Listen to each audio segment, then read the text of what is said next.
Halo semua.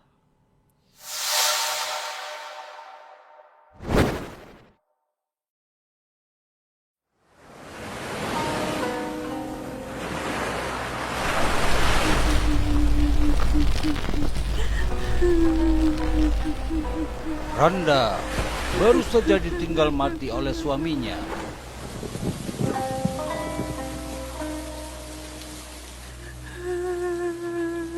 Ini pasti hasil ilmu hitam.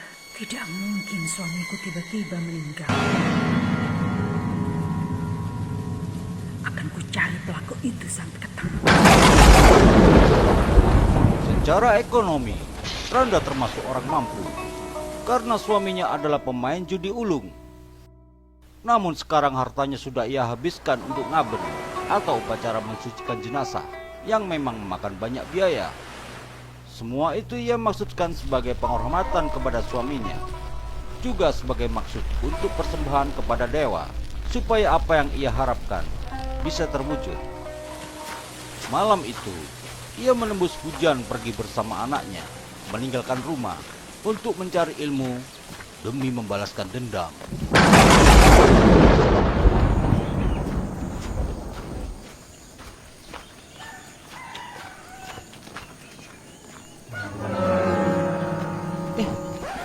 Itu Ratnadi.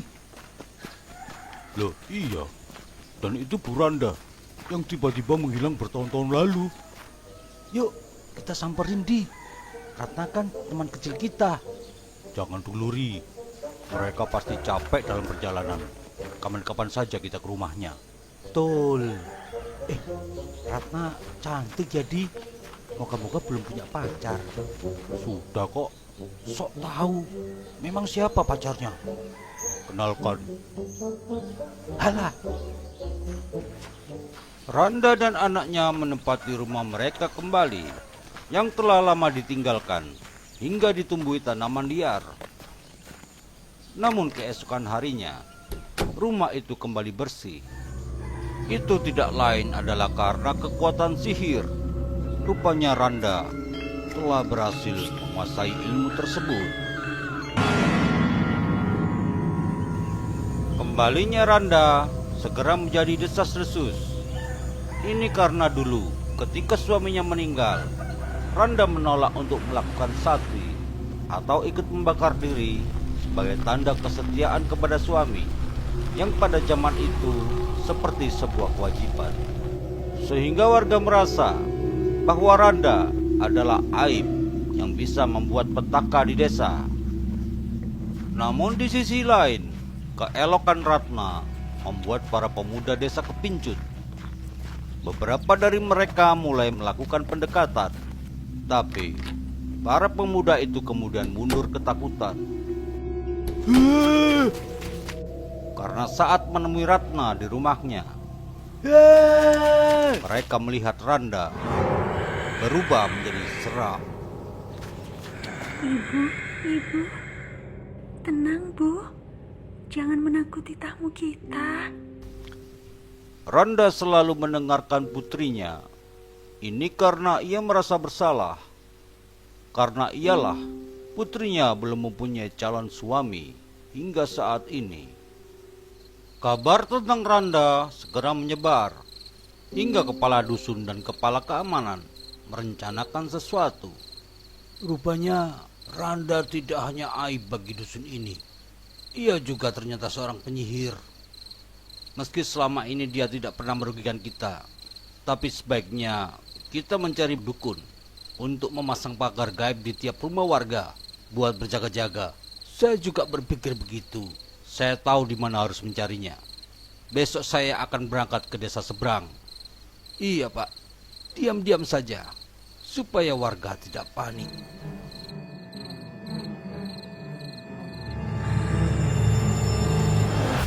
Aku tidak pernah mengganggu warga dusun ini. Tapi kenapa kalian ingin mengucilkan aku? Kalau aku mau, malam ini juga kalian bisa kubinasakan. Ibu, sabar ya Bu. Ratna, jangan khawatir.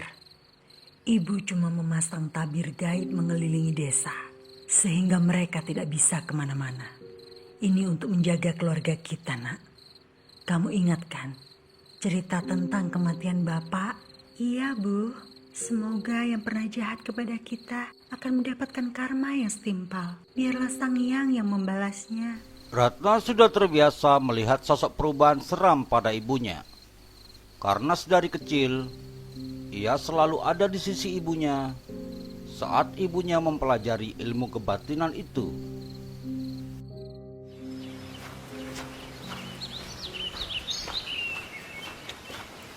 Om Swastiastu, Swastiastu. saya ingin ketemu dengan Buranda. Ada apa kau ingin menemuiku? Buranda, nama saya Bisma, dari desa seberang. Saya ingin mengabdi pada Buranda. Kenapa? Dulu saya pernah ditolong oleh suami Buranda. Bapak sempat berpesan, jika suatu saat nanti ia meninggal, saya diminta mengabdi pada keluarganya. Namun sayangnya, saya terlambat mendengar kabar Bapak meninggal. Dan ketika saya ke sini, Buranda sudah tidak ada di rumah. Kau tidak takut denganku? Saya tidak punya kekuatan dan bukan apa-apa bagi Buranda yang kesaktiannya sudah menyebar ke seluruh desa. Buranda adalah ratu penyihir.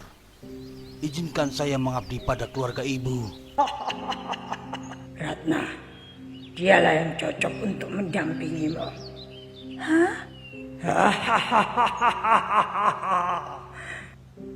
Bisma, kau akan kuajari ilmu sihir. Suksma, ratu. Rupanya ilmu Randa mempunyai reaksi tersendiri terhadap orang yang ingin bergabung dengan keluarganya. Itulah kenapa ia berubah menjadi sosok yang seram, seakan menguji apakah orang itu pantas. Karena kelak orang itu bisa saja yang akan mewarisi ilmu itu jika Randa telah tiada.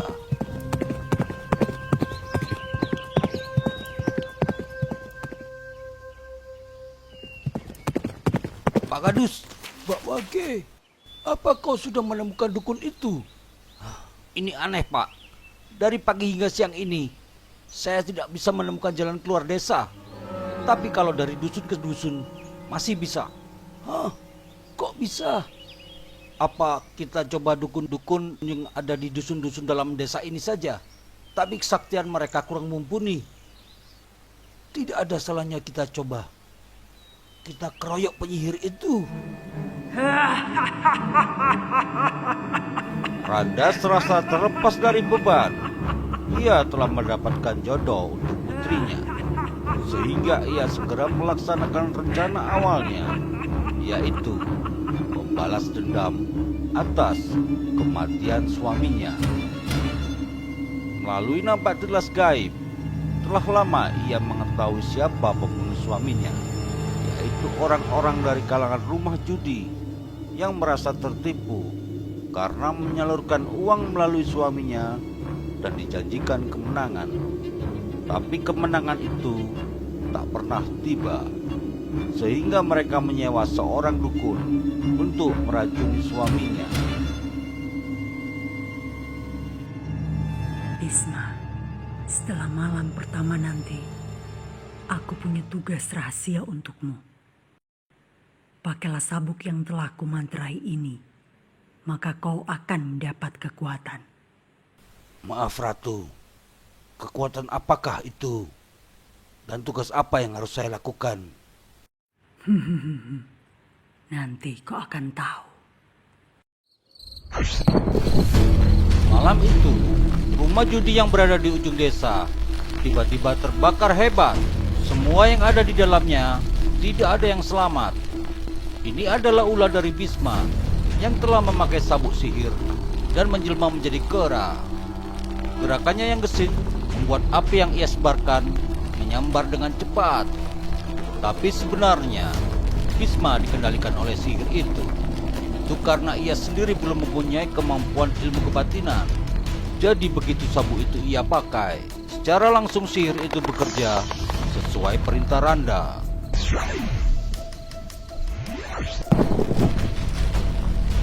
Kepala keamanan yang baru saja mengumpulkan dukun dan dalam perjalanan ke dusun memperkoki ulah Bisma.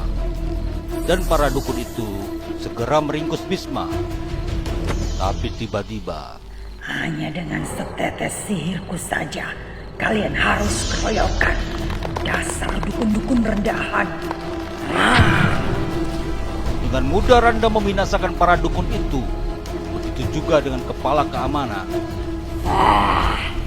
Aku sudah muak dengan warga di desa ini. Kalian tahu bahwa suamiku dibunuh, tapi kalian membiarkan karena disuap oleh rumah judi. Akan kusebar wabah hingga kalian satu persatu mati tersiksa.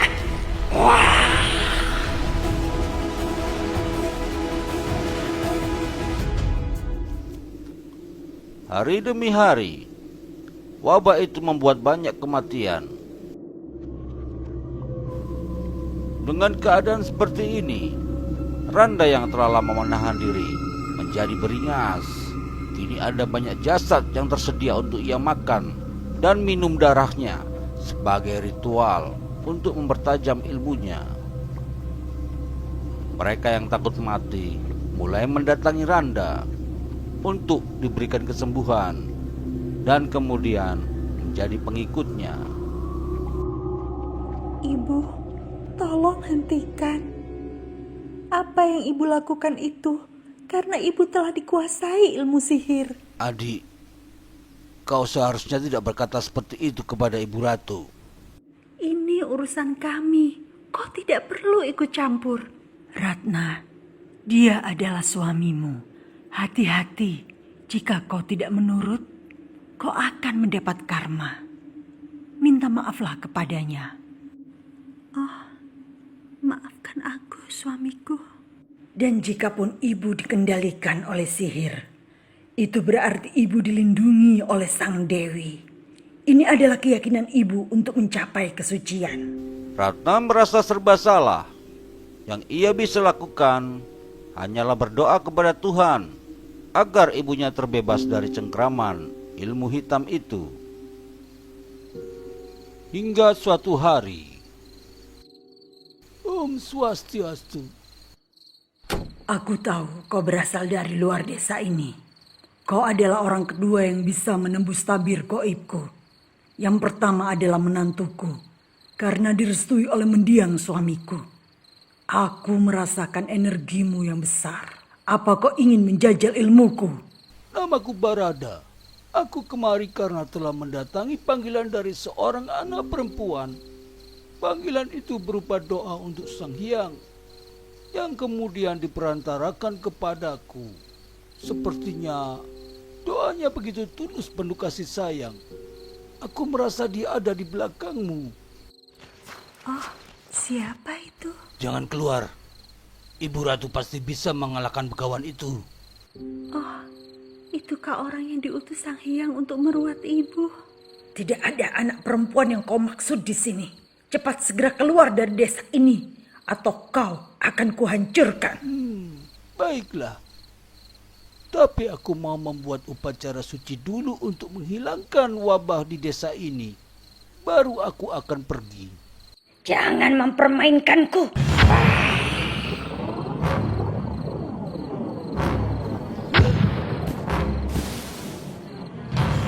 Ilmu yang kau pelajari berasal dari kitab yang sama dengan yang kupelajari.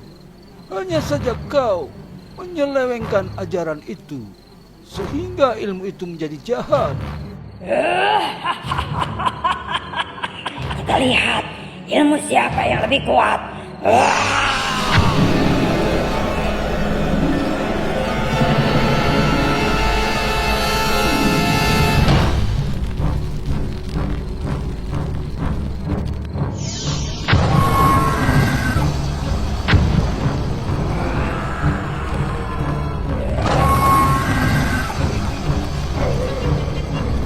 Ratu, aku akan membantumu.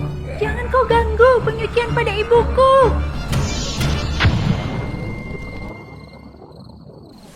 Randa mati tapi nampak hidup. Itu karena ilmu hitamnya sudah sangat mengakar pada tubuhnya. Begawan Barada pun membawanya untuk mencabut ilmu hitam itu, supaya Randa bisa mati dengan sempurna. Desa telah terbebas dari wabah, sedangkan para pengikut Randa melarikan diri karena takut didatangi oleh Begawan Barada. Meski begitu, mereka tetap membawa lontar ajaran sihir yang ditulis oleh Randa dari hasil merekayasa kitab aslinya. Yang di kemudian hari, ilmu Randa ini disebut Lea.